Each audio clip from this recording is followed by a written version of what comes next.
Hai semua, selamat kembali ke online classroom Cikgu Teo. Dalam video ini kita akan tengok logam dan bukan logam. Ingat lagi tak jadual berkala ini kita sudah bincang. Okey, unsur-unsur ni disusun secara teratur dan sistematik. Dan juga kita ada kategori logam, separuh logam dan juga bukan logam. Macam mana datanya kategori ni? Sebab setengah unsur ni dia ada ciri-ciri yang sama yang membolehkan mereka dikelaskan kepada kategori tersebut. Untuk tingkatan 1 kita tengok sahaja logam dan bukan logam. Kita tidak akan tengok yang separuh logam ya. Okey, pertama sekali kita tengok apakah persamaan logam dan bukan logam ni. Senang saja mereka ni dua-duanya adalah unsur. Okey, ingat lagi unsur adalah benda ataupun bahan yang paling ringkas. Okey, yang tidak boleh dipisahkan. Okey, secara kimia, diuraikan secara kimia sebab dia adalah bahan yang paling ringkas dah. Dan juga unsur ini terdapat hanya satu jenis zarah sahaja dalam setiap jenis unsur ini. Okey, so itu persamaan dia. Kedua-dua logam dan bukan logam adalah unsur. Macam mana pula dengan perbezaan antara logam dan bukan logam? Perbezaan banyak. Kita tengok satu persatu. Yang pertama sekali, kekilauan. Kita tengok permukaan dia. Untuk logam, dia berkilau. Dia shiny. Okay? Untuk bukan logam, dia pudar. Macam mana pula dengan kemuluran? Kemuluran bagi logam, dia mulur dan bukan logam rapuh. Apakah maksud kemuluran ini? Maksudnya kita boleh tarik dia jadi panjang. Contohnya besi ialah logam kita boleh tarik dia jadi dawai yang panjang tanpa dia retak, tanpa dia putus. Okey. Manakala untuk bukan logam dia rapuh. Dia tidak ada sifat kemuluran ini. Keboleh-tempaan pula untuk logam boleh ditempa. Untuk bukan logam tidak boleh ditempa. Keboleh-tempaan ni maksudnya boleh dibentuk. Okey, logam ni senang dibentuk. Bukan logam tidak boleh dibentuk. Okey, kekuatan regangan untuk logam adalah kuat.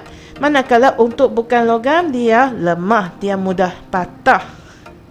Kekonduksian elektrik. Apakah maksud kekonduksian? Boleh memindah. Okey, contohnya logam dia adalah baik. Maksudnya dia boleh memindahkan caj elektrik. Dia boleh membawa caj elektrik. Okey, logam adalah konduktor elektrik yang baik. Untuk bukan logam secara amnya adalah konduktor elektrik yang lemah. Kecuali yang satu saja yang special ni adalah karbon. Karbon walaupun dia bukan logam tapi dia mempunyai kekonduksian elektrik yang baik. Okey. Seterusnya kita tengok pula kekonduksian haba. Boleh tak dia membawa haba, memindahkan haba dengan baik? Ya, untuk logam baik. Untuk bukan logam pula adalah lemah. Ketumpatan pula untuk logam adalah tinggi. Maksudnya dia senang untuk tenggelam. Untuk bukan logam rendah, dia senang terapung. Okey, takat lebur dan takat didih untuk logam adalah tinggi. Dia perlu ada suhu yang sangat tinggi untuk leburkan dia ataupun didihkan dia. Bukan logam pula dengan perbandingan, kalau berbanding dengan logam adalah rendah. Okey. Seterusnya kita tengok beberapa contoh logam dan juga gambar-gambar ya. Yang pertama sekali aluminium. Aluminium ini biasanya kita jumpa kat dapur kita ada aluminium foil kan. Sifat dia boleh ditempa iaitu dibentuk. Okey, kuat dan ringan, pepeja yang berwarna kelabu dan berkilat. Okey. Untuk besi pula, sifat dia kuat, mudah ditempa ataupun dibentuk. Bahan magnet, konduktor elektrik yang baik dan juga pepeja yang berwarna kelabu. Kita nampak besi ini boleh digunakan untuk buat cangkul dan juga banyak alat yang lain sebenarnya. Ini salah satu contoh je ya. Kita tengok lagi ada kuprum. Ini bentuk dia, ini rupa dia. Kuprum ini kuat, tahan karat, mulur iaitu mudah dibengkok, boleh ditarik jadi dawai. Okey. konduktor elektrik yang sangat baik, berwarna coklat kemerahan. Biasanya kita jumpa kuprum ni pada wayar. Okey, wayar dibuat daripada kuprum. Zinc pula adalah kuat, pepejar yang warna kelabu dan juga merupakan konduktor elektrik. Biasanya kita jumpa dekat bumbung atap zinc. Okey, yang dibuat daripada zinc. Untuk bukan logam pula kita tengok juga gambar dan beberapa contoh ya.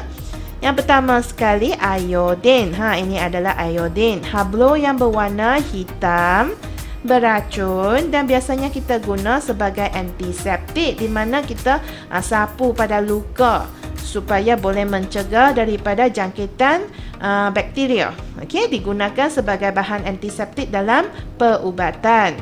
Klorin pula adalah gas yang berwarna kuning kehijauan, merupakan peluntur warna dan juga adalah beracun. Kegunaan dia kita boleh jumpa dalam Clorox. Okey, bahan peluntur yang dibuat daripada klorin. Seterusnya kita ada sulfur. Okey, serbuk yang berwarna kuning, serbuk pepejar. Okey, dan beracun. Kita boleh jumpa sulfur ini di mana mereka guna untuk membuatkan tayar getah supaya menjadi lebih keras. Karbon pula ini paling banyak kita jumpa ya.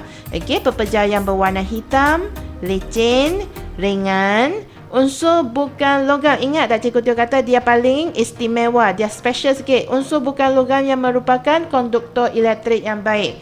Kebanyakan secara amnya bukan logam ini dia bukan konduktor elektrik kecuali karbon. Okey, karbon ini yang special. Okey, so karbon digunakan untuk buat raket dan juga mata pensel. Sebenarnya terdapat pelbagai jenis unsur semula jadi yang ditemukan di bumi kita dan banyak memberi manfaat kepada kita sebagai manusia. Antara kegunaan unsur-unsur yang ada ialah buat barang perhiasan daripada unsur-unsur yang sangat berharga seperti emas, perak dan platinum, dan juga dalam pelbagai jenis bidang dalam pembinaan, pengangkutan, kesihatan, perubatan, pertanian dan perindustrian. Okay, kita perlu menghargai jasa ahli sains. Kenapa? Mereka lah yang menemukan semua jenis unsur-unsur ni dan berusaha untuk susun dan mengaturkan mereka dalam jadual berkala. Jadi itu sahaja daripada Cikgu Teo dalam video ini. Kita jumpa lagi dalam video yang seterusnya ya. Bye. Kalau awak telah belajar sesuatu yang baru hari ini, jangan lupa untuk like dan subscribe ya.